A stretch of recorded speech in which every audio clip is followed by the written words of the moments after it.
Buongiorno in diretta con Focus TG. Partiamo con un fallito assalto ad un laboratorio orafo di Sandrigo. In diretta per noi Daniele Garbin.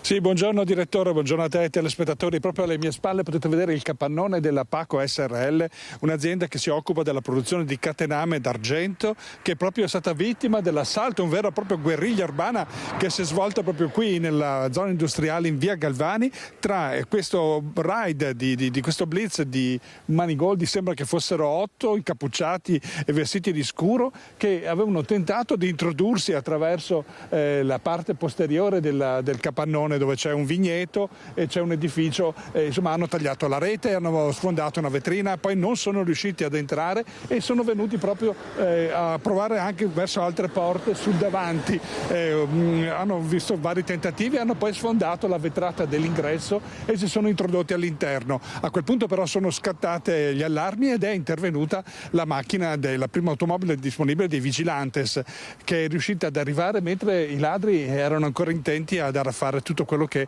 avevano messo già nei sacchi. E, insomma, è lì che è nata questa guerriglia, proprio sono volate picconi, mazze e soprattutto anche estintori che hanno cercato di confondere un po' le acque, e questo atteggiamento della Guardia Giurata è riuscita a far desistere i ladri, e che sono ritornati sui loro passi, sono fuggiti. Noi abbiamo sentito direttamente il titolare della legale rappresentante della Paco SRL, che non ha voluto essere ripreso in volto, ecco, ma attraverso le sue parole sentite cosa ci ha detto. L'altra sera verso le 11:30 una banda, qui sembrano 8 persone, hanno attaccato l'azienda con la volontà di entrare e di razziare quello che era possibile. Quanti erano? Erano in 8, sembra, da quello che dice la Guardia. Io sono arrivato dopo. La Guardia, la centrale Civis mi ha chiamato verso le 11:40 e mi dice è in corso un attacco dentro in azienda. Abbiamo mandato la Guardia, che io parto, vengo qui.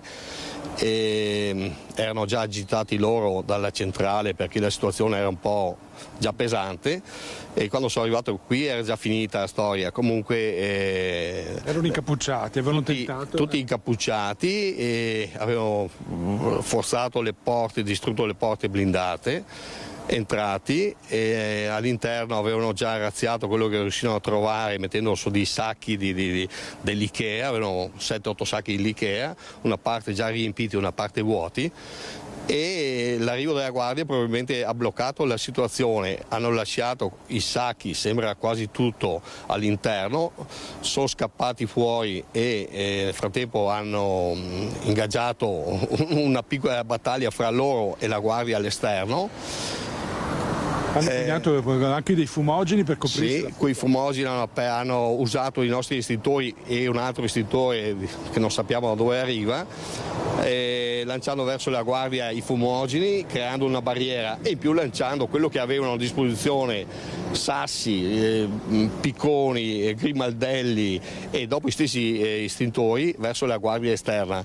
Cosa pericolosa, poteva veramente poteva succedere il disastro l'altra sera, veramente. È stata la fortuna che non sia successo nulla. Una guerriglia proprio nel genere. Sì, l'altra sera è stata una brutta storia, da quello che mi diceva la Guardia, che io non ho visto la situazione, ma poi abbiamo verificato effettivamente. Hanno preso tempo e poi? E poi sono riusciti a scappare, perché la Guardia o spari o lì la situazione è questa, e difficilmente sparano, e sono scappati dileguati alla parte dietro dello stabile, dove è buio, c'è un vigneto, e da lì si sono dileguati. C'era una carriola pronta? Sì, avevano già preparato la carriola per caricare probabilmente quello che portavano via e via di seguito, insomma. Questo è la via di fuga consolidata, perché non è la prima volta. No, non è la prima volta, e scappano sempre di lì, arrivano di lì, e quella è una zona molto pericolosa per noi, è una zona buia che in mezzo al vigneto, con l'astico, il torrente vicino, e lì o da una parte all'altra loro scappano. Da quanto siete aperti e quante volte succede? Ma questo è più di 20 anni, siamo qui, è già la 6ª volta questa. Cambierà qualcosa adesso? Cosa chiedere?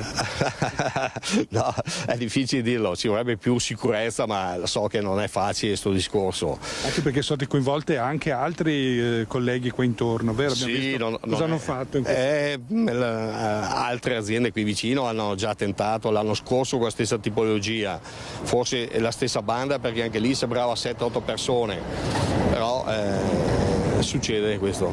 Ieri sera abbiamo visto che hanno legato, avete dei cancelli degli altri, vero? Ah sì, l'altra sera hanno chiuso, legato i cancelli per la via di fuga probabilmente delle altre aziende di lato, di fianco, tagliato le reti esterne di 2 aziende, si sono preparati la fuga, insomma questo è.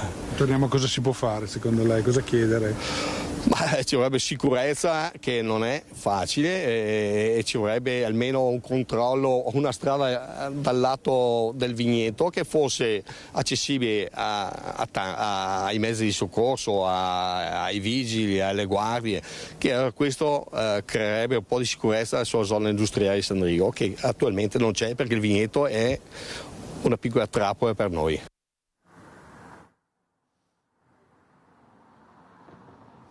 Ecco, diciamo per completezza che stanno indagando i carabinieri di Thiene, che erano intervenuti subito, stanno vagliando anche le immagini della videosorveglianza della zona per riuscire ad inquadrare chi siano gli autori, proprio perché avete sentito anche delle parole, potrebbero anche essere gli stessi che hanno già compiuto tentativi e dei furti proprio in questa zona. Per completezza diciamo anche noi, oltre alle vetrine, abbiamo trovato ancora tracce per la strada della battaglia urbana, abbiamo trovato anche uno dei picconi che era stato lanciato proprio materialmente sotto la nostra automobile, e poi pezzi di cemento che erano stati scagliati, proprio prelevati dai tombini contro i ladri. Insomma, una situazione veramente che poteva costare anche qualche altro epilogo drammatico. Per il momento è tutto, da San Rigo restituisco la linea. Grazie molto a Daniele Garbin e a Simone Squarcina per la parte tecnica. Andiamo a Padova, dove c'è un caso, l'arresto di un 70enne, un marocchino, arrestato dai carabinieri di Tombolo. Sono ancora circostanze da chiarire. In sostanza nascondeva in casa 2 bombole di gas e una tanica di benzina. Questo 70enne, la scoperta da parte dei suoi parenti, le bombole di gas e la benzina erano sotto una tettoia di pertinenza dell'abitazione di famiglia. Siccome c'era una separazione in corso dalla moglie e l'uomo si era presentato in caserma, è scattato questo arresto nel timore che queste bombole di gas fossero state collocate per provocare un incidente. Vediamo anche la Procura di Rovigo, che ha chiuso le indagini sugli abbattimenti di 7 autovelox nel Polesine, per i quali è indagato un 43enne accusato di danneggiamento aggravato. I raid contro i rilevatori di velocità avevano destato una particolare eco nella provincia rodigina, una decina dal 2023, ad opera di quello che sulla stampa era stato ribattezzato Fleximan, rimasto una specie di primula rossa fino a quando i carabinieri sono riusciti ad individuarlo. Sono 7 i casi per i quali la Procura ha accusato il 43enne, che secondo i magistrati avrebbe agito in concorso con ignoti, recidendo con uno strumento da taglio più autovelox lungo le strade statali, regionali e provinciali. Le indagini delegate dalla Procura ai Carabinieri di Adria, con accertamenti sui luoghi e varchi, sono state investigazioni di natura tecnica e riscontri su tabulati delle celle telefoniche, hanno portato a restringere il campo dei sospetti sul 43enne. L'omicidio di Mauro Pereni a Frescada, anche sul corpo della convivente che ha sferrato la coltellata mortale, ci sarebbero segni di una colluttazione precedente al ferimento del 66enne.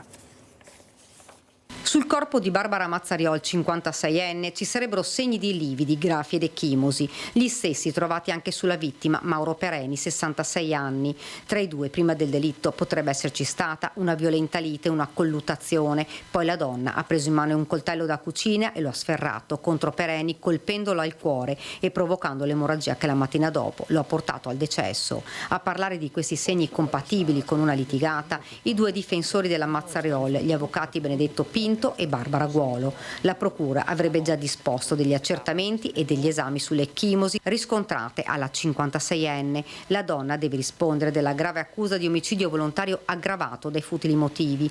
Lei, che ha confessato subito dopo aver accoltellato il 66enne, ha giustificato il gesto dicendo di essersi difesa, di aver temuto per la sua vita.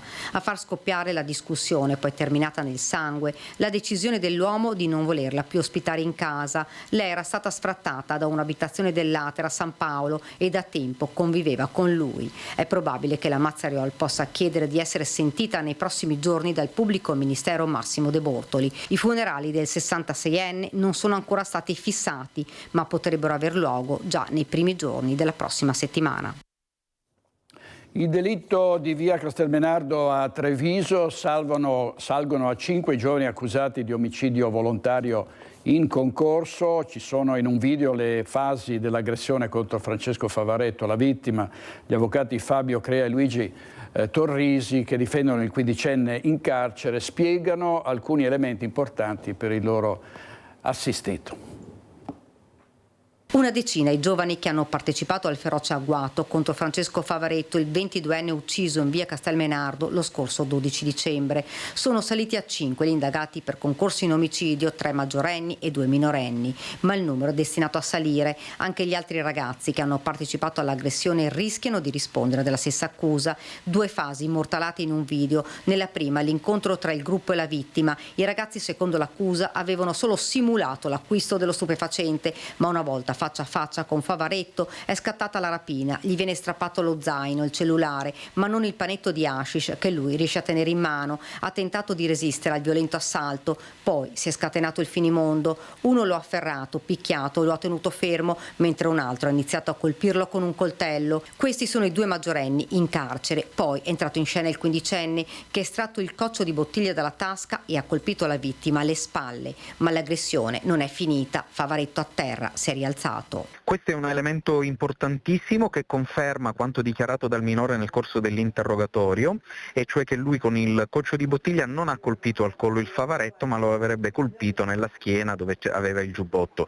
Il fatto che non sia stato ferito col coccio di bottiglia è provato dalle telecamere, perché dal video si vede chiaramente che quando il Favaretto si rialza al collo non ha alcuna ferita. A questo punto le immagini non riescono a riprendere la seconda fase del pestaggio, ma una cosa sembra certa: nei paraggi vicino alla vittima sono rimaste 2 ragazze, entrambe armate con 2 bottiglie. La minore sembra l'abbia lanciata contro il 22enne ferendolo alla testa, la seconda, la 19enne, potrebbe averlo colpito al cuore, la ferita letale. Francesco muore 8 giorni dopo in ospedale. La posizione per le 2 ragazze ora si aggrava, ma c'è un altro aspetto che ancora deve essere chiarito. In quest'ultima fase Favaretto viene colpito nuovamente da una coltellata, l'altra ferita letale. Da chi? Rispetto a quanto era emerso all'inizio dell'indagine, vi sarebbe una coltellata anche nella seconda fase.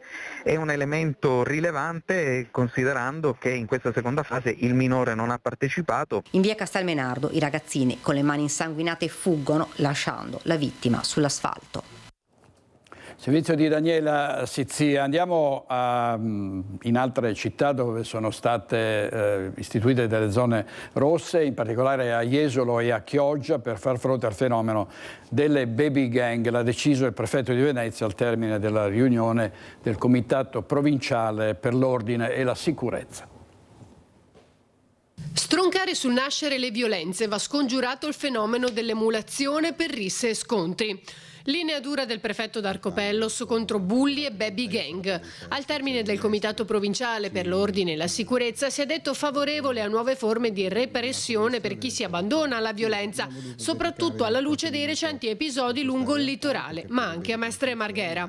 Da qui l'idea di istituire zone rosse a Chioggia e Jesolo, come già sperimentato positivamente a Venezia durante il Carnevale. Da sindaco, ovviamente, ho detto, anche insieme al sindaco di Jesolo, che siamo favorevoli ad introdurre queste zone rosse, e in attesa appunto di questi tavoli tecnici, come Comune di Chioggia avrei individuato inizialmente intanto 2 aree, l'area che è di Piazzale Europa, da dove partono i pullman extraurbani che sono diretti a Padova. Ricordate che l'anno scorso avevamo avuto delle problematiche anche proprio di ordine pubblico in quella zona, proprio per tanti giovani che ritornano dalla spiaggia, che vanno verso Padova, Piove di Sacco, Legnaro, e creavano chiaramente delle tensioni non da poco, tant'è che poi il prefetto e a livello di comitato si era deciso di creare un posto fisso interforze lì in Piazzale Europa nei weekend, proprio in concomitanza con gli orari di ritorno di questi giovani. Quindi al momento noi saremo pronti a chiedere 2 zone che poi ovviamente saranno da valutare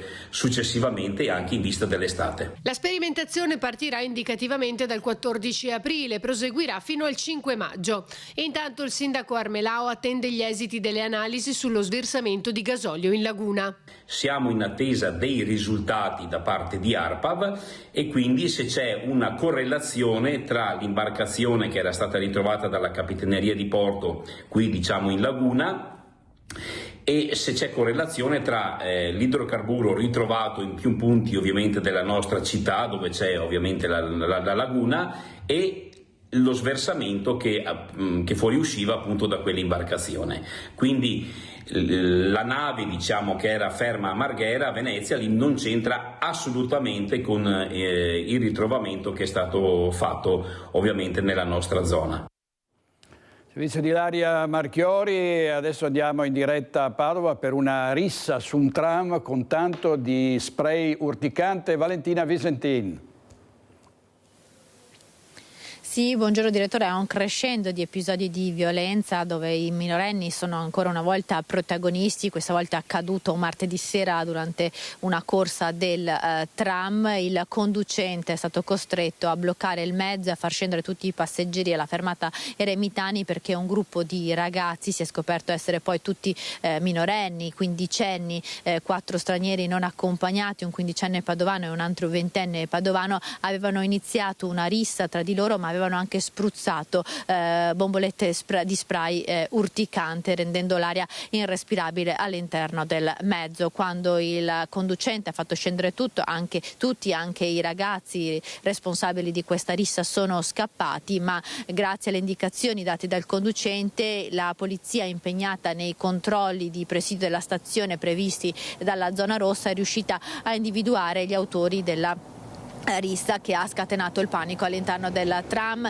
Dicevamo sono tutti molto giovani, quindicenni, ma con una lunga sfilza di precedenti penali per rapina, detenzione ai fini di spaccio, resistenza e anche interruzione di pubblico servizio. Preoccupano questi episodi sempre più frequenti in città dove i minorenni sono protagonisti di violenze. Lo ha ripetuto ancora una volta il questore di Padova Marco Dorisio, che abbiamo sentito pochi minuti fa. Sentite le sue parole e poi torniamo ancora in diretta per un'altra notizia. Il dato che è emerso nel momento in cui sono stati appunto individuati, bloccati e identificati, di questi 6 giovanissimi, assolutamente 5 sono minori non accompagnati, 4 sono appunto stranieri, quindicenni, i quali hanno già annoverato a loro carico diverse segnalazioni e denunce presso la Procura per il Tribunale per i minorenni da reati contro la persona e patrimonio, quindi parliamo di rapina, parliamo di risse, quindi reati violenti, alcuni anche segnalazioni in materia di stupefacenti. Il fatto è gravissimo, ciò che è accaduto, cioè parliamo di incolumità, sicurezza del trasporto pubblico, è accaduto intorno alle 20:30 in città con degli utenti appunto che usufruiscono di questo servizio pubblico. La gravità non solo della rissa, c'erano circa 10 passeggeri, ma anche poi utilizzare questi spray urticanti che assolutamente non possono essere, non vanno spruzzati in ambienti chiusi come appunto può essere il tram in questo caso, dove grazie alla prontezza, bisogna sottolinearlo, all'intervento dello stesso conducente del tram, quando ha realizzato la gravità della situazione ha subito quindi fermato il mezzo, aperto le porte e fatto evacuare monitorare i passeggeri per evitare intossicazioni, insomma, o conseguenze ben più gravi. E soprattutto poi ha dato quelle prime indicazioni sulla direzione di fuga di questi giovani, che ha permesso poi sia alle pattuglie delle volanti ma anche al dispositivo che in base all'ordinanza del prefetto era già predisposto in stazione appunto nel pomeriggio, di individuare il gruppo, bloccarli e quindi contestualizzare l'accaduto e fermare questi ragazzi.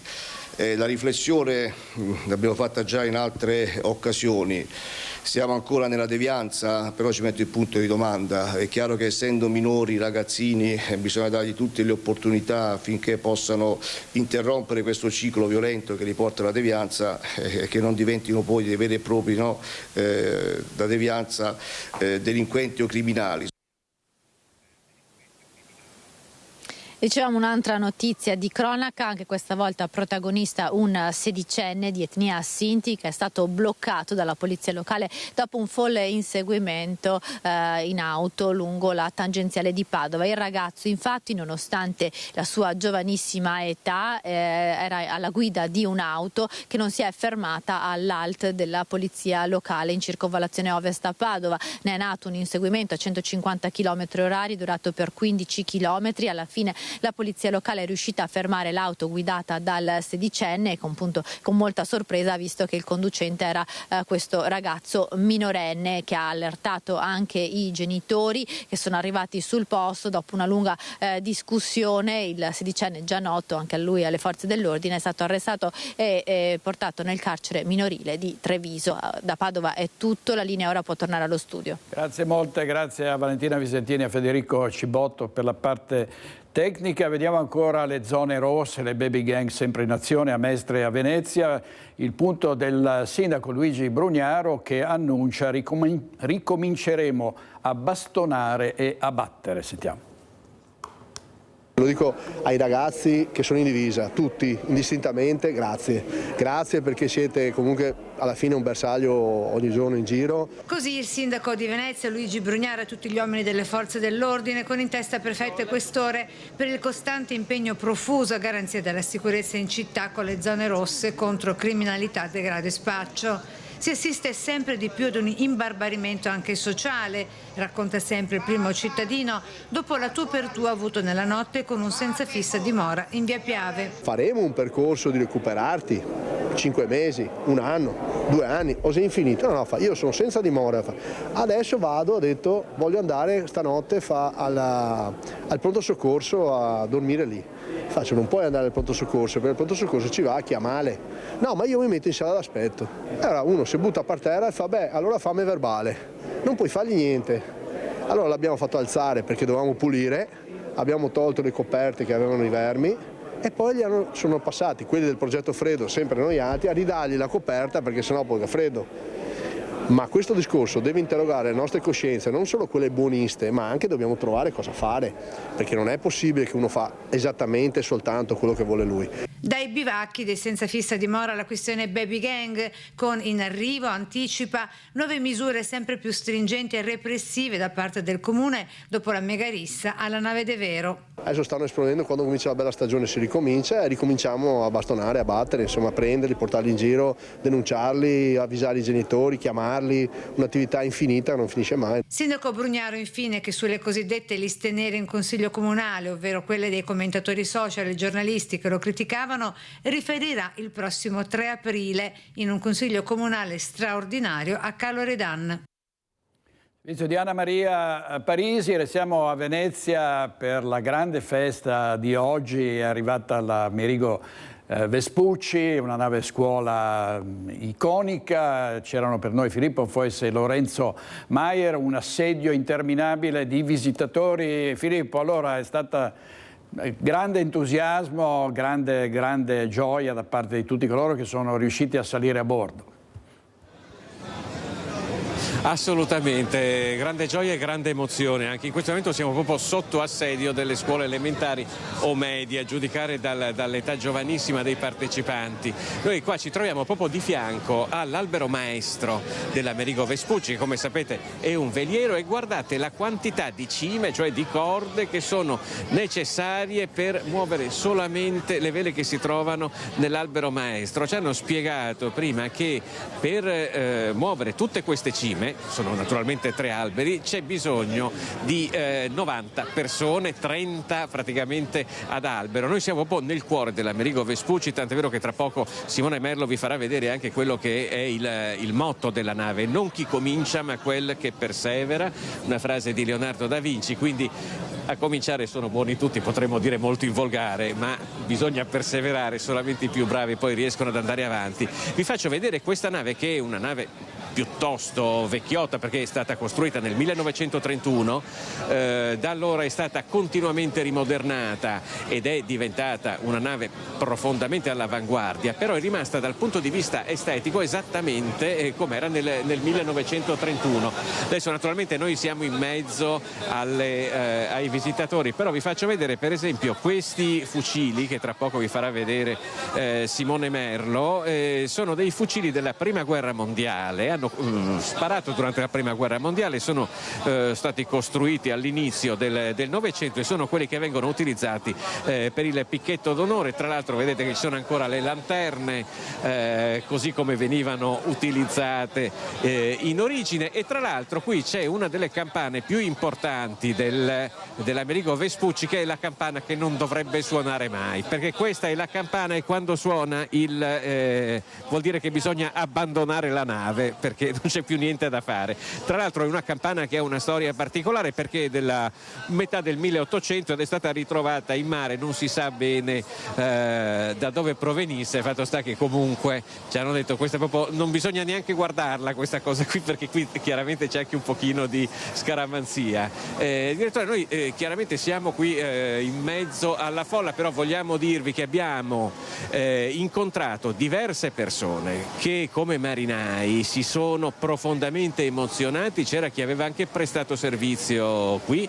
abbiamo incontrato anche la figlia di un marinaio che aveva prestato servizio qui negli anni 50, ci ha confessato che avrebbe voluto fare anche la carriera militare qua in Marina, ma all'epoca non si poteva.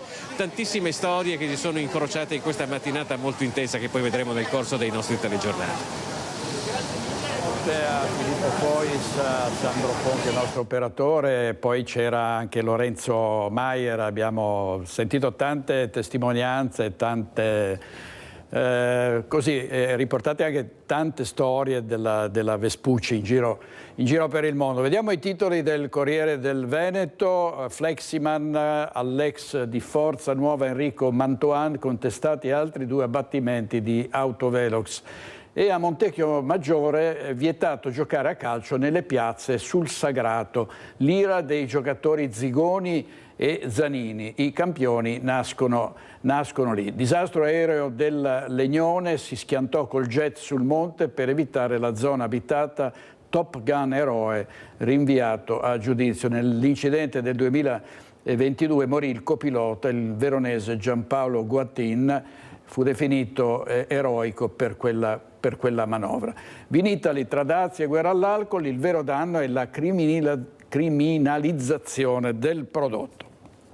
Ancora cronaca, a Marghera la chiesa di Sant'Antonio trasformata da un gruppo di senza fissa dimora con problemi di tossicodipendenza in un vero e proprio dormitorio a cielo aperto tra degrado, bivacchi e paura dei residenti.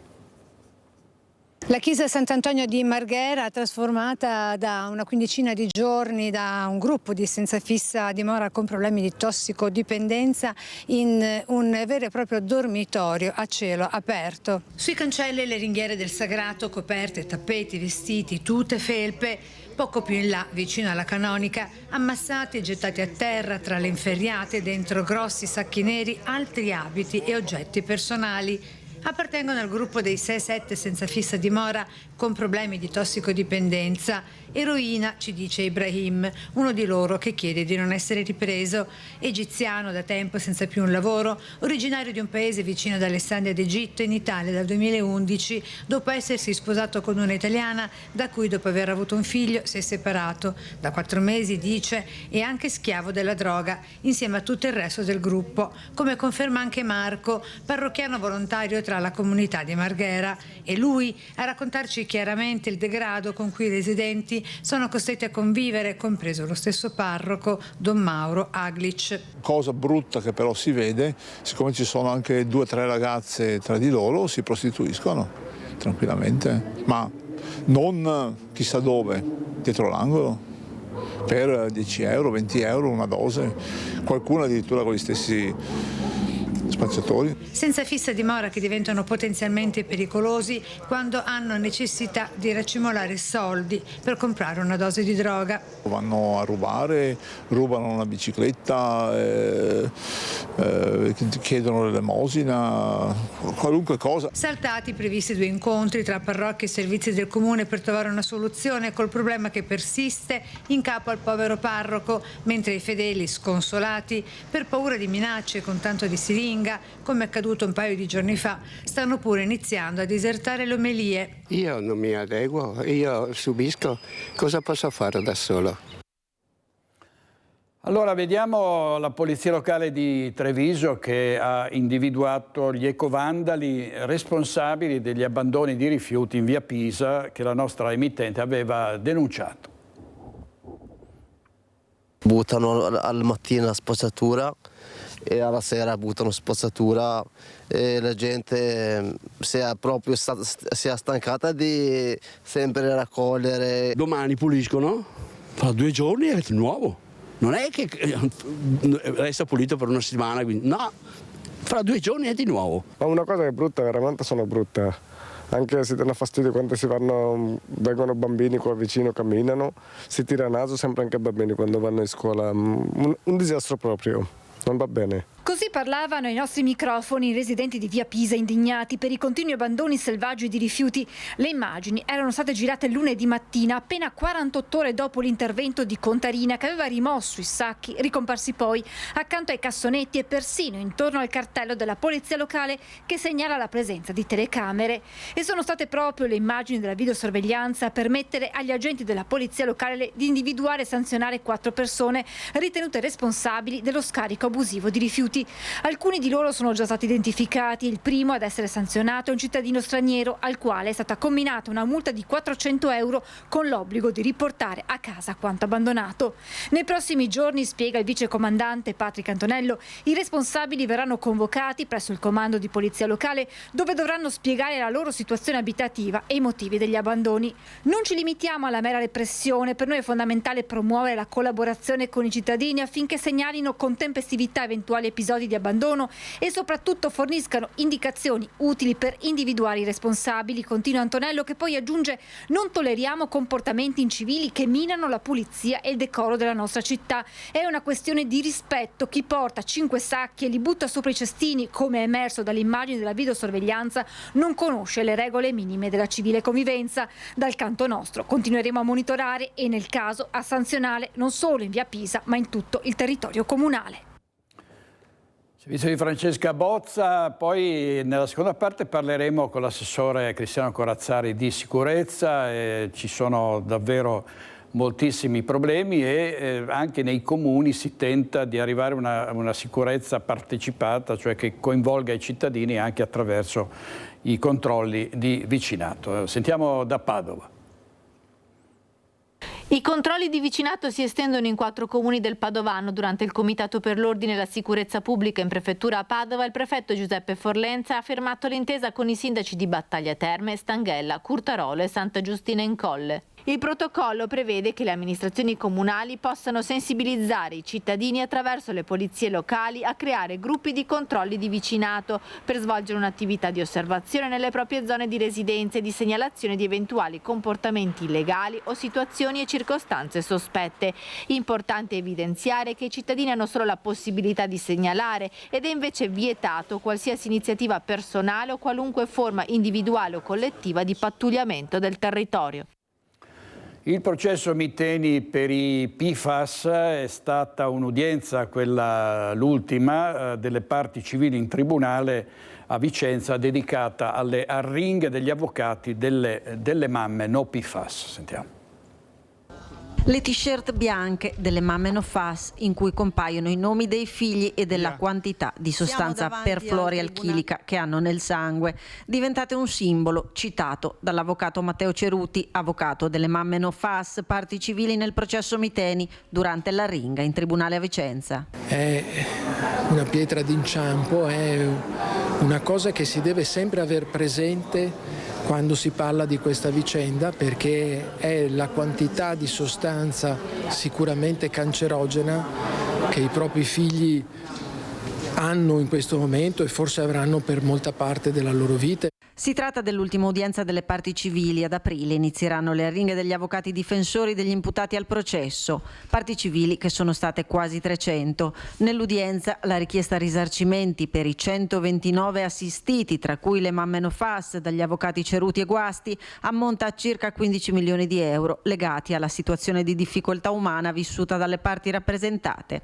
Avvocato che ha fatto riferimento all'esito di uno studio epidemiologico dell'Università di Padova, secondo il quale nella zona rossa ci sarebbero stati quasi 4.000 decessi in più nell'arco di 34 anni rispetto alla media. Questo è stato valutato facendo un confronto tra gli abitanti delle 3 province Padova, Vicenza e Verona che abitano nella zona rossa contaminata con gli abitanti delle stesse province che abitano fuori dalla zona rossa e che quindi non sono serviti dagli acquedotti con l'acqua contaminata, e ha dato questo esito catastrofico, e da qui l'inevitabile paragone con vicende catastrofiche che il Veneto ha già vissuto, come quella del Vajont. Certo ben diverse, nel senso che l'evento catastrofale non è di immediata evidenza come quello che accadde nel 1963, ma gli effetti sono i medesimi dal punto di vista dei costi umani.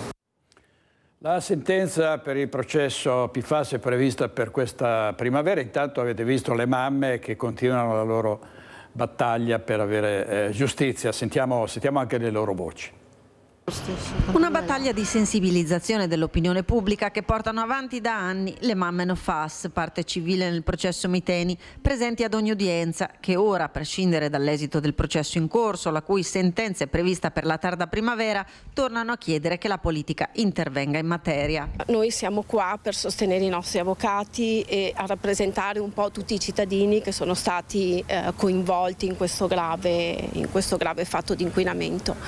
È ovvio che quello che chiediamo noi in questo momento, oltre a una sentenza esemplare per quanto riguarda il processo, è che finalmente in Italia ci sia una legge che possa vietare la produzione e il consumo di queste sostanze inquinanti. Ovviamente ormai quello che è stato fatto, però il nostro fine ultimo in questo momento è quello di arrivare a una legge italiana. Servono delle leggi più stringenti. L'Italia è il paese più inquinato al mondo e non ha ancora emesso nessuna legge che vieti la produzione dei FAS, per cui queste cose devono essere fatte il più presto possibile.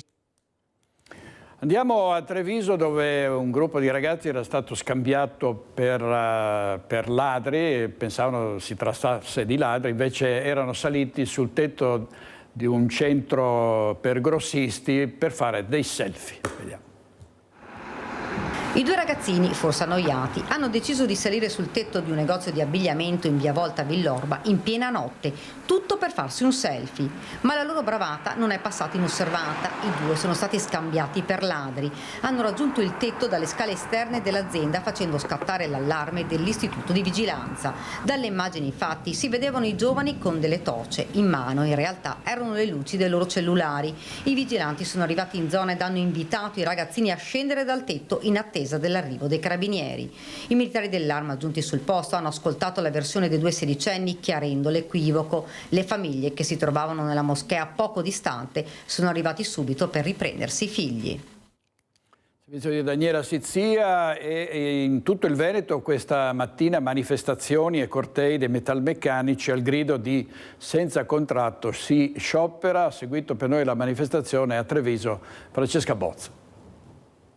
Si è conclusa da pochi minuti la manifestazione dei metalmeccanici a Treviso, partenza da via Roma. Il corteo si è poi spostato fino in piazza Borsa dove c'è stato il comizio finale. Con me Manuel Moretto, segretario generale della FIAM CGIL di Treviso. Grazie Moretto per essere qui con noi. Una grande adesione, avete detto un 80-90% di adesione negli stabilimenti trevigiani, una grande risposta. Sì, abbiamo avuto anche questa volta, dirò, perché ormai è il terzo sciopero da 8 ore che facciamo per la rottura al tavolo sulle rinnovo del contratto dell'industria metalmeccanica, che oggi coincide anche con la rottura sul contratto della piccola e media impresa.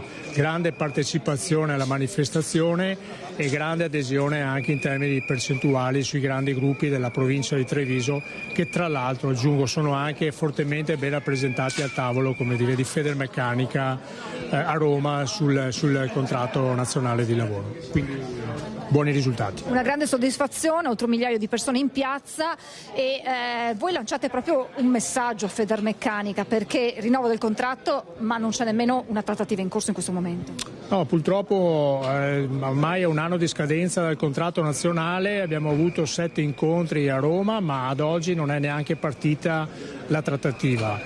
Noi rimaniamo sul pezzo, per noi è vincolante e questo lo esercitiamo ogni qualvolta facciamo sciopero, di ritornare a sederci e di pretendere da Federmeccanica che si sblocchi questo tavolo e che finalmente si possa rinegoziare e trattare un rinnovo del contratto degno di questo nome, che riguarda insomma 40.000 addetti in provincia di Treviso ma più di 1.300.000 dipendenti in tutta Italia. A parte alcune situazioni è un settore che comunque è in buona salute in linea generale nella provincia di Treviso. Allora, noi non nascondiamo il fatto che oggi siamo comunque in un paese che in termini di produzione c'è stato un calo continuo, ma il settore metalmeccanico ha dei chiaroscuri. Ci sono alcune attività che oggi risentono di più della crisi, ci sono altre attività invece che, come dire, la crisi non lo sentono. E noi chiediamo che dentro, voglio dire, a questa situazione comunque ci sia una continuità di un confronto reale, perché oggi prima di tutto, come dire, è la condizione che oggi noi dobbiamo discutere di salario e dobbiamo, come dire, pretendere aumenti che siano degni di questo nome e che soprattutto garantiscano un potere d'acquisto vivo alle famiglie, alle persone che lavorano anche sul settore metalmeccanico, perché, come dire, se la crisi c'è è una crisi che c'è per tutti, ma a noi risulta, come dire, che oggi la crisi la stiamo vivendo maggiormente, come dire, noi lavoratori dipendenti. Un ultimissimo rapido passaggio doveroso sulla sicurezza sui posti di lavoro, perché è un tema che è tornato durante il corteo. Insomma, sulla sicurezza sul lavoro per noi è un tema, come dire, contrattuale, costituzionale. Il diritto che oggi, come dire, abbiamo è quello che non si può morire sui posti di lavoro. Quindi è evidente che noi pretendiamo il rispetto della legge, pretendiamo il fatto, come dire, che ci siano quei vincoli che garantiscono, come dire, i controlli all'interno delle aziende, ma anche dentro il contratto nazionale stiamo ragionando, come dire, di come migliorare anche le condizioni di relazione per provare a lavorare, come dire, anche sul fatto della prevenzione, che non è mai sufficiente. Abbiamo capito che solo ed esclusivamente anche attraverso a volte la poca formazione è insufficiente. Questo dunque è il passaggio. Una battuta velocissima con Alessio Lovisotto, il segretario generale della FIM CISL. Lo dicevamo prima con Moretto, una grande adesione, adesso c'è bisogno però di passare ai fatti concreti. Sì, adesso c'è bisogno di concretezza che passa attraverso, la prima cosa è la convocazione del tavolo nazionale, perché lì è il momento in cui noi ci confrontiamo e troviamo le soluzioni. Ovviamente devono venire meno i veti che ci sono in Federmeccanica, bisogna che rompiamo gli indugi sulla parte dell'aumento delle retribuzioni, perché va creata una democrazia economica. Cioè noi dobbiamo gestire un modello diverso da quello del passato, che vuol dire i soldi devono andare nelle retribuzioni perché queste gestiscono poi la domanda interna. Se noi non alimentiamo le retribuzioni in un mercato che si sta forse restringendo per via dei dazi, noi non siamo in grado di acquistare i prodotti che produciamo. Questo è, diciamo, abbastanza un sillogismo che deve essere compreso. Grazie ad Alessio Lovisotto, ringraziamo anche Manuel Moretto che nel frattempo si è allontanato. Con Lucio Zanato da Piazza Borsa è tutto al momento, insomma, questa manifestazione unitaria di CGIL, CISL e UIL. Grazie molto a Francesca Bozza dal centro di Treviso. Oggi in regia Francesco Cerone e Andrea Basso. Vediamo le Olimpiadi, i Giochi invernali del 2026 Milano-Cortina. Ieri il sindaco di Milano Giuseppe Sala, in un'intervista a margine di un evento della settimana della sostenibilità Mogliano-Veneto di Confindustria, ha detto: è tutto ok sui tempi, ma resta il nodo delle risorse. Sui tempi siamo a posto, bisogna mettere a posto qualcosa sui fondi, perché come sempre fino all'ultimo mancano sempre un po' di fondi. L'affondo del sindaco di Milano Giuseppe Sala arriva a margine dell'evento della settimana della sostenibilità promossa da Confindustria Veneto Est a Mogliano, ma quasi in contemporanea alla call fra il primo cittadino del capoluogo meneghino con i soci della Fondazione Milano Cortina. Sul tavolo c'è il tema delle risorse. Lo scorso febbraio il Comune di Milano ha avanzato una richiesta al governo per ottenere un finanziamento di 100 milioni di euro per coprire gli extra costi relativi alla realizzazione del villaggio olimpico e dell'Arena di Santa Giulia, due infrastrutture chiave per le Olimpiadi invernali Milano-Cortina 2026. Comune e Regione Lombardia si sono dette pronte a fare ciascuno la propria parte, ma il problema delle risorse che latitano è chiaro e non è solo lombardo. Nella forbice tra costi e ricavi fino alla fine c'è sempre qualcosa che manca. Il governo lo sa, è attivo, stiamo aspettando delle risposte. Non butto la croce addosso al governo perché non ha neanche molto senso, come ho detto in questa video call, però bisogna trovare delle formule, per cui siamo ancora in attesa delle definizioni di alcune partite. In Veneto si stima che le spese dirette per le Olimpiadi potrebbero aggirarsi attorno al miliardo di euro tra fondi regionali, statali e europei, con benefici di oltre 3 miliardi di indotto economico tra turismo, infrastrutture e opportunità di lavoro. Il tema della sostenibilità è stato al centro del dibattito olimpico, in primis quello originato dalla costruzione ex novo della pista da bob che, chiusi i giochi, dovrà essere mantenuta, ma ancora non si sa ufficialmente da chi e come. Quindi il tema delle risorse c'è e come, ed accomuna le sedi olimpiche invernali a 343 giorni dal via, e tutti sembrano pronti a garantire il massimo impegno. L'ho visto già in Expo, poi alla fine le formule si trovano con la collaborazione di tutti, ma sui tempi per gli impianti ci siamo. Servizio di Tiziana Bolognani. E sempre nell'ambito di questo convegno di Confindustria Veneto Est, i sindaci di Milano, Torino e Treviso hanno ribadito il loro no al riarmo, auspicando invece investimenti nella transizione ecologica. Piuttosto che investire sulle armi, io investirei francamente sulle politiche ambientali. Se noi contiamo anche i malati e le vittime da danni causati dall'inquinamento, la possiamo paragonare a una guerra, quindi è una forma di difesa anche quello. Politiche ambientali per me sono prima della difesa e prima dell'acquisto di armi. Sono parole nette quelle che Mario Conte, sindaco di Treviso e presidente dell'ANCI regionale, pronuncia a Mogliano Veneto nel giorno in cui si rinsalda il patto fra sindaci per una pianura padana che respiri, quasi un'agenda programmatica che per il primo cittadino trevigiano male si concilia con il piano di riarmo annunciato dall'Europa, con la sua dotazione da 800 miliardi di euro. Faremo di tutto perché questo non avvenga, cioè l'interesse dei cittadini è quello di migliorare la qualità dell'aria e dell'ambiente, è una forma di autodifesa da un punto di vista sanitario. Con il leghista Conte ci sono il collega di Milano Giuseppe Sala, indipendente di area centrosinistra, e quello di Torino Stefano Lorusso, Partito Democratico. Entrambi commentano le parole del trevigiano, sostegno di fatto da Torino, stop invece da Milano, per cui i piani ambiente e difesa sono diversi. Io credo per esempio che la difesa comune europea sia un obiettivo, senz'altro. E il budget previsto è troppo alto, probabilmente. Ho imparato nella vita che non c'è mai bianco e nero, bisogna trovare il grigio giusto. rimane il fatto che la difesa europea secondo me è un obiettivo che l'Europa si deve dare. E noi non possiamo permetterci in questa fase di toccare un solo euro di quelli che sono già programmati per coesione sociale, inclusione e anche transizione ecologica. Tutti d'accordo invece sull'esigenza di trovare risorse straordinarie per finanziare interventi volti ad abbattere PM10 inquinanti, dalla sostituzione dei mezzi pubblici ai riscaldamenti. Partiranno delle richieste di finanziamento straordinario per la forestazione urbana, per la sostituzione delle caldaie inquinanti, insomma tutto ciò che noi possiamo fare dobbiamo farlo. Le morti precoci da inquinamento sono 300.000 in Europa, 50.000 in Italia, un bollettino di guerra parafrasando lo stesso Conte, da qui l'appello da Mogliano nella settimana della sostenibilità promossa da Confindustria Veneto Est. Noi riteniamo che il tema dell'inquinamento nel bacino padano sia un'emergenza e quindi non c'è più tempo per aspettare e in modo assolutamente costruttivo portiamo delle richieste al governo di aiutarci nel gestire questa emergenza, non soltanto al governo ma anche all'Europa. E un appello alla politica da parte della Presidente di Confindustria Veneto Est, Paola Carron.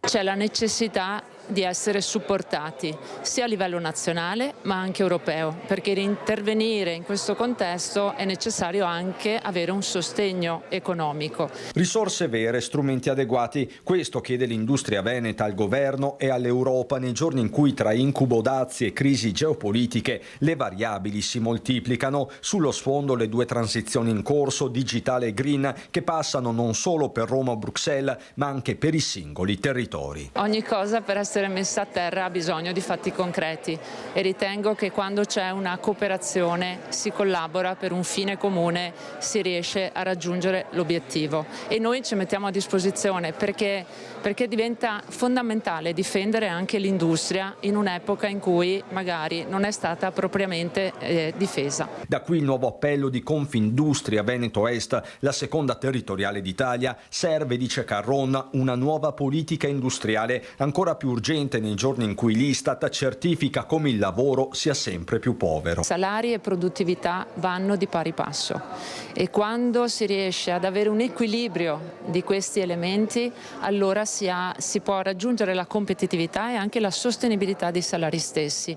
Ma è proprio in questo tema che diventa fondamentale l'attrattività. Giovani e welfare, il binomio che per gli industriali va rilanciato. Quanto ai dazi, si è detto nell'ambito della settimana della sostenibilità, va evitato il panico. Sono dei giorni critici perché le paure aumentano. Diamo paure su nuove paure rispetto a delle scelte che mi sembrano delle scelte fatte da dei bambini. Siccome non so dove girarmi, sparo. Se posso usare il termine sparo. Sparo e vediamo come reagiamo. Strategia, calma, equilibrio, relazione. Bisogna recuperare il tempo perduto. L'unico modo per farlo è lavorare sull'integrazione europea. Non si dà a nessun imprenditore che da solo in uno scenario di questo tipo ce la possa fare, ma non si dà nemmeno a nessuna nazione che da sola ce la possa fare. E lo scontro, perché di scontro si tratta, sulla Tribunale della Pedemontana tra coloro che chiedono che venga aperto al più presto, c'è anche l'ex sindaco di Rossano Veneto, Morena Martini. Siamo disposti a scendere, ad incatenarci davanti al Tribunale, a manifestare con forza il fatto che qui vogliamo la cittadella della giustizia. Non usa mezzi termini Morena Martini per schierarsi a favore del Tribunale di Bassano e lo fa partendo dalla sua lunga esperienza amministrativa. Da sindaco ho seguito tutto l'evolversi, ho sempre testimoniato a favore perché non perché lo vogliono i sindaci. Noi siamo gli interpreti di quello che ci chiedono le aziende e di quello che ci chiede il territorio. Abbiamo costruito con fatica e con dedizione, grazie al susseguirsi di diversi sindaci di Bassano del Grappa, un percorso che adesso può trovare una risposta con delle mura che sono già state costruite. Quindi è inammissibile che sindaci dell'Alto Vicentino prendano una decisione che ha veramente dell'affaire politico contro delle città, contro un territorio che dovrebbe essere un territorio amico.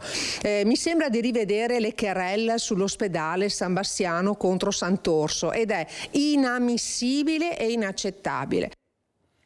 La sanità al centro di una discussione che riguarda problemi dei nostri ospedali per mancanza di infermieri, di medici, e c'è a Rosà, restiamo nel Bassanese, preoccupazione per la paventata chiusura dei centri di medicina integrata. Anche noi siamo preoccupati del fatto che si metta in discussione quella che è ormai una realtà consolidata, che garantisce servizi attraverso la medicina di gruppo, attraverso il centro vaccinale, attraverso il centro prelievi, quindi stiamo parlando di una realtà comunque che dà diversi servizi e noi non vogliamo assolutissimamente perdere e mettere in discussione questa realtà. A Rosà c'è preoccupazione tra i cittadini che temono di dover dire addio al centro di medicina integrata. Un taglio che si inserirebbe in un più ampio progetto di riorganizzazione della sanità a livello territoriale con la nascita delle case di comunità, realtà previste a Bassano, Marostica, Romano e Asiago. Giù le mani dal nostro centro di medicina, tuona il sindaco Elena Mezzalira. La tematica della medicina di gruppo di Rosà si incastra in una riorganizzazione regionale che parte dalle case della comunità fondamentalmente, che vuole implementare dei servizi a livello territoriale, anche H24, però che rischia in realtà di ledere alcuni diritti acquisiti, soprattutto che garantiscono la prossimità di determinati servizi a favore delle fasce più deboli. Noi come amministrazione siamo fortemente preoccupati di quello che si sta paventando. La riorganizzazione è ancora in atto, ci sono ancora delle trattative in corso a livello normativo che andranno a definire una serie di servizi. Noi siamo attivi per farci portavoci di quelle che sono le esigenze della cittadinanza. Nelle scorse ore c'è stata una riunione della conferenza dei sindaci con l'azienda sanitaria per chiarire i confini e i modi di questo nuovo assetto della sanità territoriale che prevede l'attivazione anche degli AFT, ovvero le aggregazioni funzionali territoriali.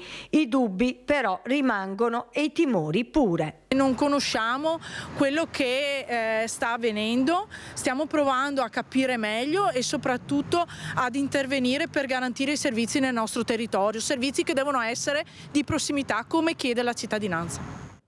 Servizio di Monica Smiderle, e a Tombolo i cittadini pare possano rimanere senza il medico di famiglia dal prossimo 1° aprile, è andata a verificare Chiara Gaiani. Sì, buongiorno, sono un semplice cittadino, abito in provincia di Padova, a Tombolo, e c'è una situazione dei medici che è assurda, siamo due comuni vicini e l'ultima risposta è stata che non ci sono medici e purtroppo devo andare dalla guardia medica su un ospedale o Cittadella o Castelfranco Veneto. Ha lasciato un messaggio alla nostra redazione e noi lo abbiamo ricontattato. Luciano Bertollo vive a Tombolo e dal 1° aprile, come recita questo messaggio inviato dall'ULSS 6, non avrà più un medico di famiglia, ma in caso di necessità dovrà rivolgersi a un servizio di guardia diurna presso la vecchia portineria dell'ospedale di Cittadella. Un dramma, come per Luciano Bertollo, per molti cittadini di Tombolo. Dal 1° di aprile ci stiamo facendo il pesce d'aprile e stiamo aspettando chissà che faccia qualcosa, qualche miracolo, perché da parte mia ho dei sintomi abbastanza gravi e ho bisogno di un medico. Quello che vogliamo è che almeno che anche Zaia si ricordi anche del paese di Tombolo, perché dicono che è bravo nella sanità, però mi sembra che è un po' non tanto a posto. Tutto nasce dal pensionamento di uno storico medico del paese, spiega Luciano Bertollo. 2 anni fa il nostro medico di famiglia è andato in pensione come per legge. È arrivato un dottore, il dottor Bernardi, per 6 mesi, perché aveva detto che rimaneva per 6 mesi, adesso è arrivato un altro sostituto per 6 mesi e adesso il 30 di marzo non è più disponibile per seguire le persone e non c'è più nessun medico disponibile. Inutili pellegrinaggi al distretto, inutile il tentativo di provare a trovare posto presso altri medici in servizio, una situazione che tocca anche il sindaco di Tombolo, Luca Frasson. È un problema che tocca anche me come persona, la mia famiglia per esempio. Purtroppo mancanza di medici, vanno in pensione e non c'è ricambio. Io posso dire ai miei cittadini che c'è un filo diretto tra l'amministrazione, il sottoscritto, il sindaco e la direzione dell'ULSS 6 la quale si sta impegnando per cercare di trovare delle soluzioni che purtroppo non sono facili. Visto Chiara Gaiani, andiamo in pubblicità per 2 minuti, ma state con noi perché sarà ospite qui tra poco in studio l'assessore regionale Cristiano Corazzari. A tra poco.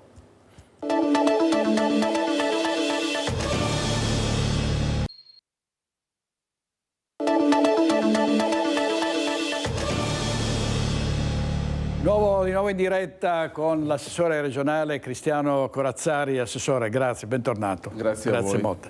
Assessore, dobbiamo parlare, poi parleremo anche di cultura e di sport, però dobbiamo parlare di sicurezza, perché qui imperversano in Veneto le baby gang, anche oggi notizie davvero più che preoccupanti, perché pare che non ci possa essere una tregua a una piaga sociale che è quella della violenza giovanile. Il ministro Piantedosi è arrivato a Venezia e ha incontrato il presidente Zaia hanno firmato un protocollo. Cos'altro si può fare?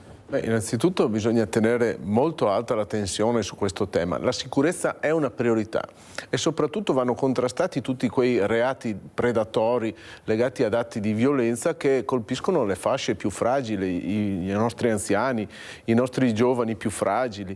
E questo fenomeno delle baby gangs si sta purtroppo estendendo in molte delle nostre città venete, non solo quindi nei grandi centri nazionali, e cominciamo ad assistere anche a situazioni che si stanno estendendo nella nostra provincia o in centri più piccoli. Va assolutamente contrastato con forza, con determinazione e anche con misure straordinarie, perché non è concepibile un atteggiamento lassista e un atteggiamento di impunità su queste situazioni che colpiscono, lo ripeto, i più deboli e i più fragili. Occorre anche dare un messaggio di carattere etico che deve essere educativo nei confronti dei nostri ragazzi. Poi è chiaro che alla repressione bisogna anche andare a sommare un'attività di prevenzione, lavorando sulle famiglie e su quelle situazioni di disagio e di degrado che purtroppo troviamo sempre più diffuse nella nostra comunità. Ma questo non toglie che provvedimenti straordinari come quelli che ha proposto il Presidente Luca Zaia, ovvero il DASPO è una misura che è già oggi prevista per le manifestazioni sportive, che laddove ci siano dei violenti, dei facinorosi che ben individuati sappiamo vanno a svolgere attività criminali nell'ambito delle manifestazioni sportive, possono venire individuati e espulsi da questo circuito e quindi venirne impedita la frequentazione. Oggi che ci approntiamo anche ad affrontare una stagione estiva nelle nostre località turistiche in cui ci saranno concerti, manifestazioni, eventi, e abbiamo ben individuato certi soggetti che hanno una propensione alla delinquenza anche se minorenni, occorre poter realizzare anche a carico di questi soggetti il DASPO, cioè il fatto che siano allontanati da queste situazioni. In più non dimentichiamo che ci sono delle zone di particolare sensibilità, quelle che consideriamo zone rosse. Non possiamo lasciare i nostri centri cittadini in mano a queste scorribande, a questi soggetti violenti, non possiamo lasciare le aree magari vicine alle scuole, vicino ad altri luoghi che sono frequentati da persone che hanno delle fragilità o delle situazioni delicate da queste realtà. Ecco, quello è il punto focale, cioè non abbassare la guardia, intervenire fin da subito, fare un grande lavoro di squadra con le forze dell'ordine che fanno un lavoro straordinario e lavorare quindi a 360 gradi, perché non dobbiamo dimenticare che quelli che oggi sono i piccoli minorenni che hanno una propensione alla delinquenza, se non vengono immediatamente contrastati e inseriti in un circuito di recupero, chiaramente saranno i delinquenti di domani e noi questo non lo vogliamo. Vediamo cosa succede in altre realtà del mondo, vediamo cosa succede nelle banlieue parigine, che sono ormai diventate un territorio in preda ai delinquenti, dove le forze di polizia non hanno neanche più il coraggio o la possibilità di entrare. Ecco, noi questo in Italia non lo vogliamo, quindi il fenomeno della violenza, delle baby gang va contrastato in modo determinato fin da subito e tutti dobbiamo metterci in opera su questo, senza buonismo ma con pragmatismo. Ecco, Avvocato Corazzari, il ministro Piantedosi ha parlato di un investimento di 3 milioni in nuovi sistemi di videosorveglianza è sicuramente molto importante, però sappiamo, vediamo quotidianamente furti nelle abitazioni. Oggi per esempio un assalto a un laboratorio orafo di Sandrigo, un comando vero e proprio, uomini mascherati e armati che comunque non hanno messo a segno il colpo perché sono stati così messi in allerta e spaventati, sono scappati. Però voglio dire, a parte la videosorveglianza, le forze dell'ordine avrebbero anche bisogno di rinforzi, no? È stata una delle cose che abbiamo chiesto al ministro Piantedosi, che è venuto in regione, è venuto a presentare questo progetto molto importante perché permetterà il monitoraggio della rete stradale veneta nei suoi nodi principali, con la realizzazione di punti di videocontrollo, telecamere, centinaia e centinaia di telecamere connesse e nella diretta disponibilità delle forze dell'ordine. E questo succederà nei nodi principali. È importantissimo, e qualcuno solleva subito l'obiezione dicendo ma la privacy, ma perché? Invece io dico male non fare, paura non avere. La videosorveglianza è essenziale perché costituisce dapprima un grande strumento di deterrenza. Se io so di essere controllato, di certo non vado a fare malanni o ci penso due volte. E in seconda istanza è uno strumento di indagine indispensabile per le forze dell'ordine. Quindi è importantissimo sviluppare questo progetto e siamo veramente orgogliosi che la prima regione a partire sia il Veneto. Tra l'altro posso fare un inciso, questo progetto la Regione Veneto lo aveva già autonomamente implementato con una sperimentazione sul Polesine sicuro, che attualmente sta rendendo la provincia di Rovigo la prima provincia a partire con una videosorveglianza su tutti i varchi di accesso in ingresso ed in uscita dal territorio. E proprio questo è il concetto, utilizziamo la tecnologia affinché si dia più sicurezza ai cittadini e si abbiano più mezzi per le forze dell'ordine per fare indagini e punire chi commette i reati. A questo aggiungo, non è sufficiente, perché occorre lavorare a 360 gradi sulla sicurezza, occorre che anche le forze dell'ordine siano messe in condizioni, in termini di dotazioni e soprattutto di organico, di intervenire. Naturalmente noi pensiamo che la sicurezza sia una priorità e che gli investimenti fatti sulla sicurezza vanno a beneficio di tutta la comunità. Quindi oggi che si parla tanto di armi, di riarmo, di implementazione degli eserciti, io dico una scelta corretta è pensare non agli eserciti per andare a fare guerre fuori dal nostro paese, ma implementare la nostra sicurezza, mettere risorse nel sistema sicurezza nazionale per rendere sicure le nostre città e le nostre province. Penso che questa sia una priorità che condividono i cittadini. Ecco, lei accennava ai tanti eventi previsti per la primavera, la prossima estate e poi ovviamente grande attenzione sui Giochi Olimpici invernali del 2026 con il primo collaudo della pista da bob. Sì, è un grande momento, direttore, tante polemiche, tanti contrasti, come spesso succede in Italia. Nulla si fa in modo sereno e univoco, nonostante si tratti di un investimento che va a beneficio non solo di Cortina, che dopo le Olimpiadi del 56 si riappropria di un impianto d'eccellenza a livello mondiale, ma di tutte le nostre Dolomiti e di tutto il nostro paese sistema sportivo italiano. Ricordiamo che questa pista da bob, che naturalmente ha comportato un grande impegno sia in termini di risorse ma anche in termini proprio di azione, perché abbiamo dovuto farla in pochissimo tempo e abbiamo dimostrato una certa efficienza e da veneti ne siamo orgogliosi. Questa sarà un punto di riferimento per tutti gli sport invernali da praticare all'interno degli sliding center a livello europeo, e questo è un patrimonio, un'eredità positiva che viene lasciata alla nostra regione e alle nostre Dolomiti. Milano-Cortina 2026 ereditano una tradizione di 70 anni dalle Olimpiadi del 56. Non possiamo permetterci di fallire e per farlo dobbiamo fare investimenti utili, importanti, che non siano dei carrozzoni ma che poi vengano utilizzati. D'altro canto, laddove è stata recuperata la vecchia pista da bob, è stata fatta anche una riqualificazione complessiva di un'area che era in stato di abbandono e degrado da tanti anni. Quindi direi un'operazione veramente ragionata e utile per tutti. Senta, il richiamo culturale del Veneto è enorme. Oggi tra l'altro abbiamo visto l'Amerigo Vespucci a Venezia con un assedio incredibile di persone entusiaste, tanti appuntamenti, no, di qui alla prossima estate, insomma, no? E con tanti eventi, tanti, con lei diceva, concerti, eccetera. Beh, noi abbiamo la fortuna di essere una regione ricca e policentrica, ovvero ogni città, ogni paese, ogni borgo, ogni territorio ha le proprie peculiarità, le proprie eccellenze e fa tantissime manifestazioni. Lo spettacolo dal vivo e tutte le manifestazioni hanno conosciuto una fioritura dopo il Covid. Vi ricordate i tristi giorni in cui eravamo chiusi in casa? Ecco, allora quel mondo stava morendo.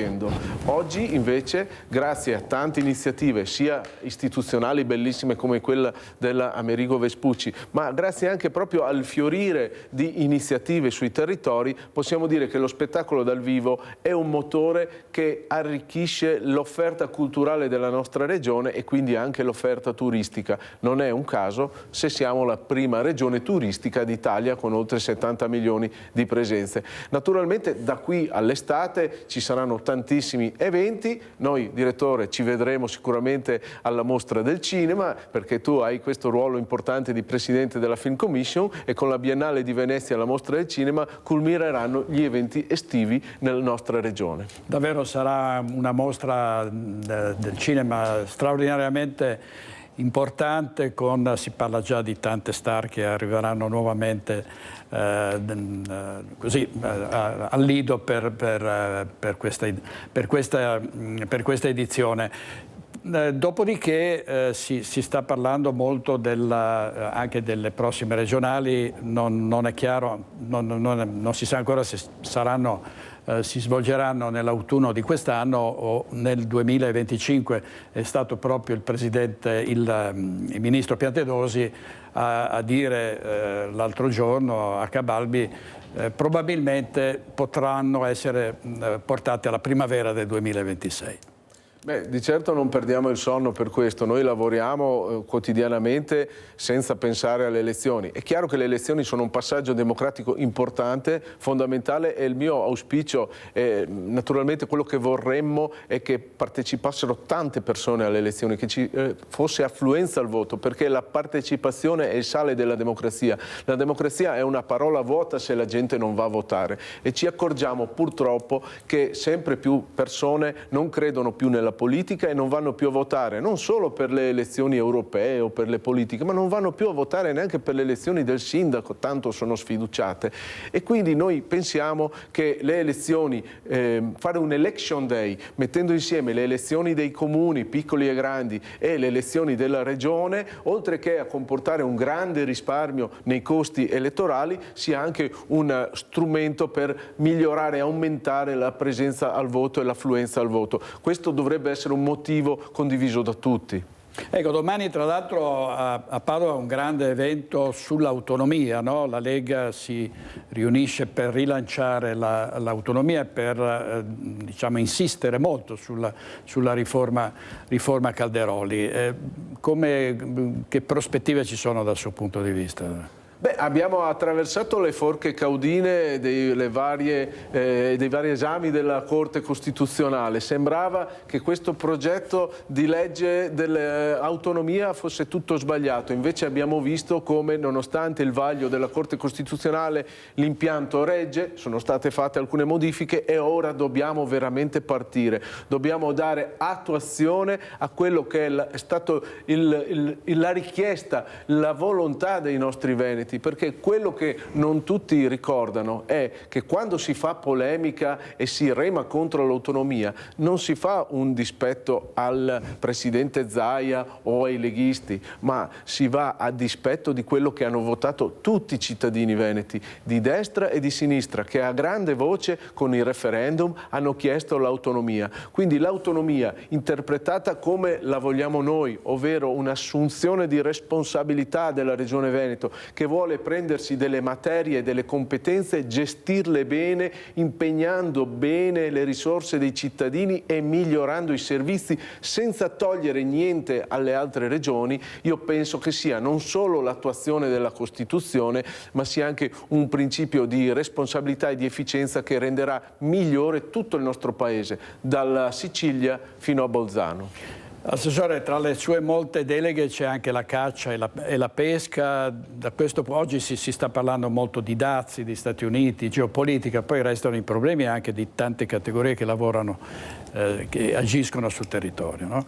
Beh, certamente. La caccia abbiamo conosciuto un momento di grande visibilità con la presenza del figlio di Trump, che è venuto a cacciare in una valle veneziana. Voi sapete che c'è un turismo legato anche alla caccia ed è tra l'altro un turismo di elevata qualità, anche che ha grandi disponibilità di spesa, e questo ha sollevato una marea di polemiche, ma io penso che nel momento in cui ci sono delle regole e chi viene qua le rispetta e quindi tutti i permessi sono fatti in regola, e nel momento in cui si rispettano le regole del calendario venatorio, sia un elemento che va a vantaggio della nostra visibilità come regione. Dopodiché il tema venatorio è sempre molto divisivo e ognuno ha la sua sensibilità.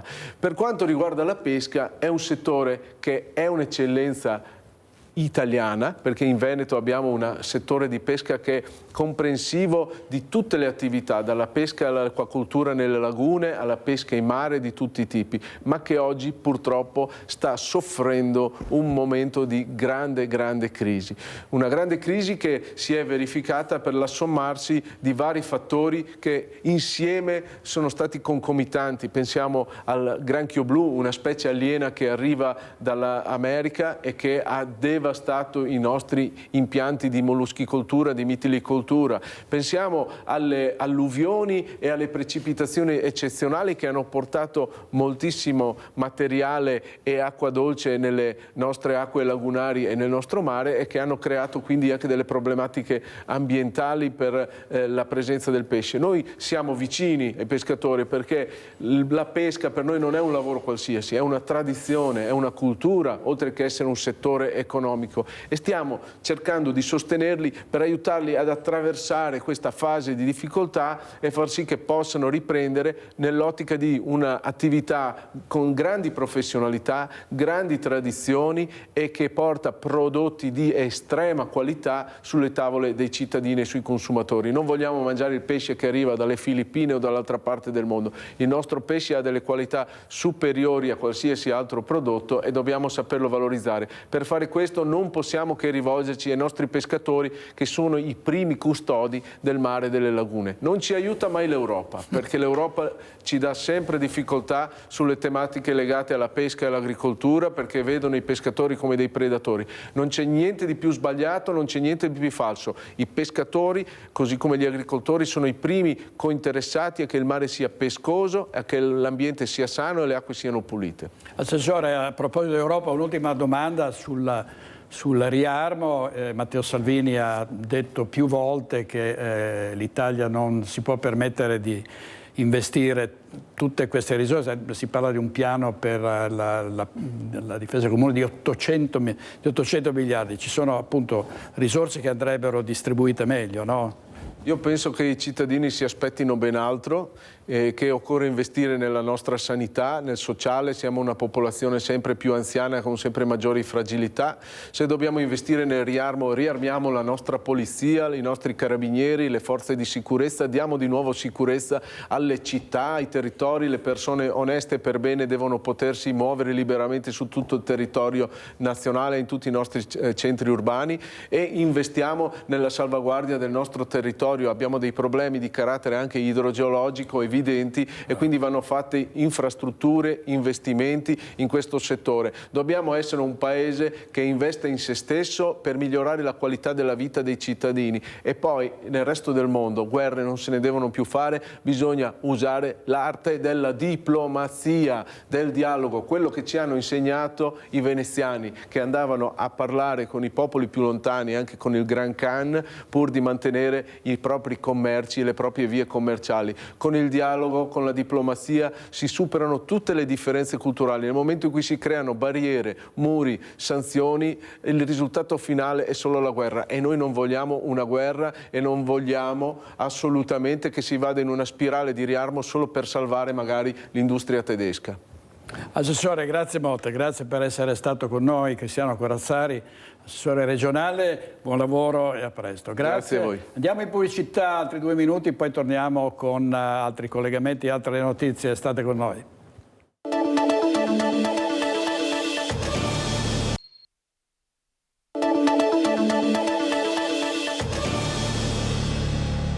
Tecnologie sempre più avanzate, l'avvento dell'intelligenza artificiale e anche i musei vogliono andare al passo con i tempi, e vediamo il Museo degli Alpini che si rinnova ed è sempre più digitale. Sentiamo Vanessa Banzato da Bassano del Grappa insieme all'operatore Renzo Rigon. Ci troviamo all'interno del rinnovato Museo degli Alpini di Bassano del Grappa, assieme a me il presidente Ana Montegrappa Giuseppe Rugolo e il direttore del museo Alessandro Ferraris. Intanto partirei proprio dal presidente Ana Montegrappa per cercare di capire il significato che ha per voi questa struttura, questo museo rinnovato. Il significato è particolare, è un significato profondo, perché il museo, anche se non appariscente, è il cuore pulsante, l'anima stessa di tutta la sezione. È una piccola chicca piena di testimonianze, e appunto con questa digitalizzazione che abbiamo inaugurato questa mattina andrà a accompagnare il visitatore in un percorso storico, immedesimandolo con quanto sta vedendo. È un momento importante per noi, crediamo in questo progetto, ci abbiamo creduto, sono mesi che ci lavoriamo e questa mattina ha visto la luce questa meravigliosa realtà. Perché questo? Perché gli alpini vivono sì della storia, sono forti della storia e del loro passato, ma sono soprattutto proiettati nel futuro, e questa nuova formula che accompagna il visitatore è soprattutto per le nuove generazioni che possano godere e soprattutto imparare cosa c'è contenuto dentro questo museo. Direttore, un percorso lungo, diceva il presidente, come si è svolto questo percorso, questo iter?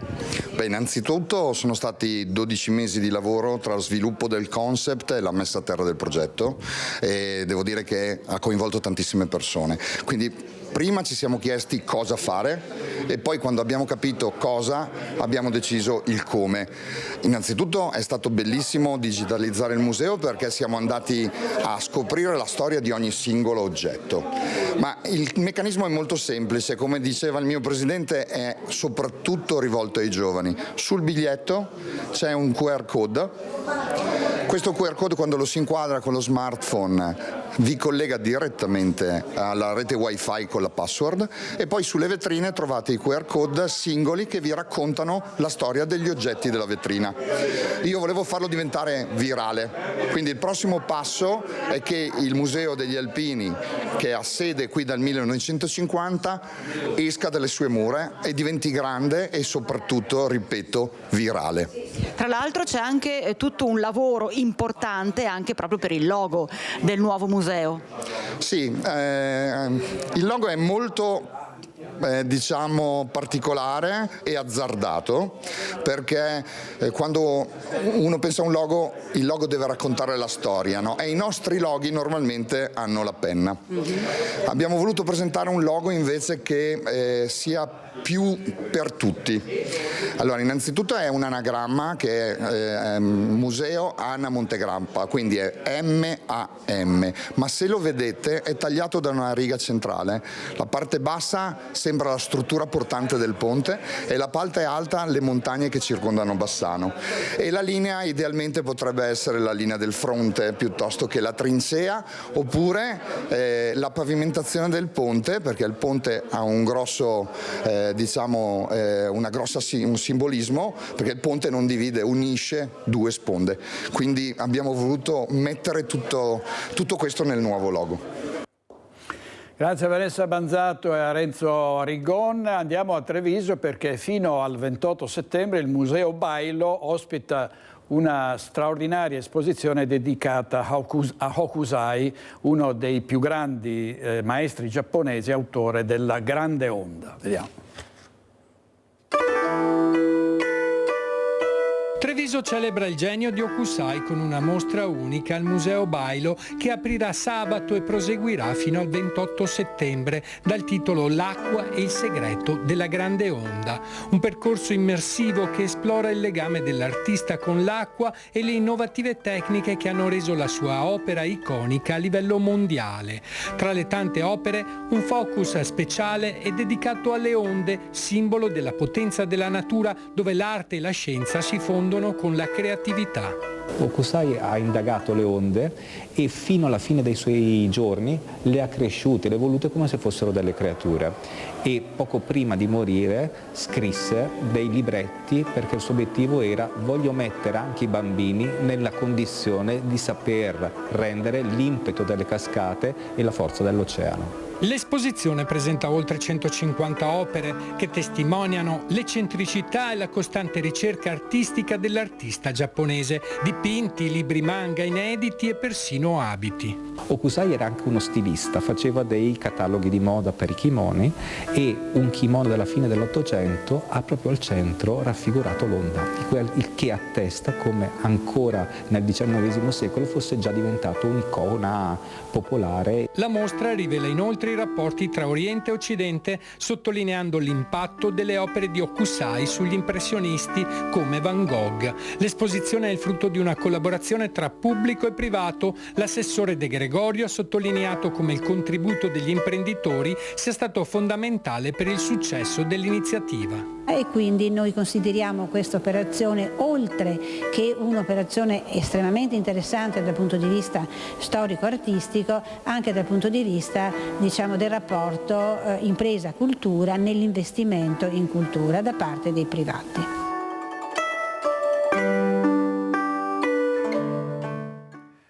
E l'assessore alla cultura del Comune di Treviso, Maria Teresa De Gregorio, al microfono di Nicola Marcato. È tutto per oggi, grazie ai nostri registi Francesco Ceron e Andrea Basso. Ci vediamo stasera, se lo vorrete, a Focus alle 21:15. Buona giornata.